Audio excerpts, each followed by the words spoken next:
showbiz! Nagsalita na si Marian Rivera kaugnay ng isang kontrobersyal na blind item na umikot sa social media kung saan sinasabing isang sikat na power couple umano ang nasa bingit ng hiwalayan dahil sa matagal na raw na pambabae ng lalaki. Dahil sa paglalarawan, marami agad na netizens ang nagturo kina Marian at sa kanyang asawa na si Dingdong Dantes bilang tinutukoy sa blind item.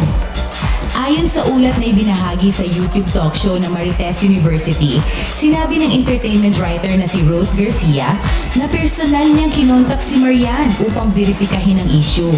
Hindi lamang umano nag-reply ang aktres sa mensahe, si Marian pa raw mismo ang tumawag upang linawin ang lahat. Sa kanilang pag-uusap, ibinahagi ni Marian na magkasama sila ni Dingdong sa soccer practice ng kanilang anak na si Sixto at malinaw niyang sinabi na hindi sila ang tinutukoy sa blind item. Ayon pa sa aktres, sanay na siya sa ganitong uri ng chismis. Hindi naman siya bago sa akin. Aniya, sabay banggit na halos taon-taon ay may lumalabas na ganitong espekulasyon tungkol sa kanilang pagsasama. Matatanda ang ikinasal sina Marian at Dingdong noong 2014 at kilala bilang Dongyan, ang kinaguri ang kapuso primetime queen at king. Mayroon silang dalawang anak na sina Zia at Sixto at sa kabila ng paulit-ulit na break-up rumors, nananatili silang matatag at madalas pang magbahagi ng masasayang sandali ng kanilang pamilya sa social media.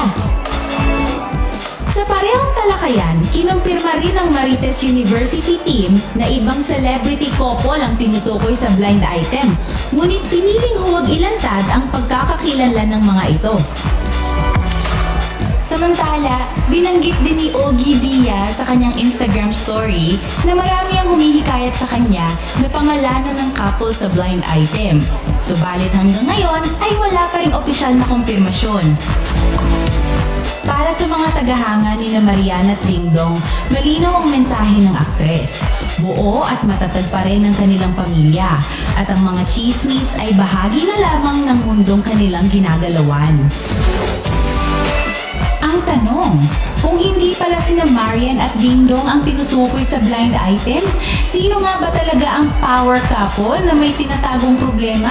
At bakit hanggang ngayon ay walang gustong magpangalan?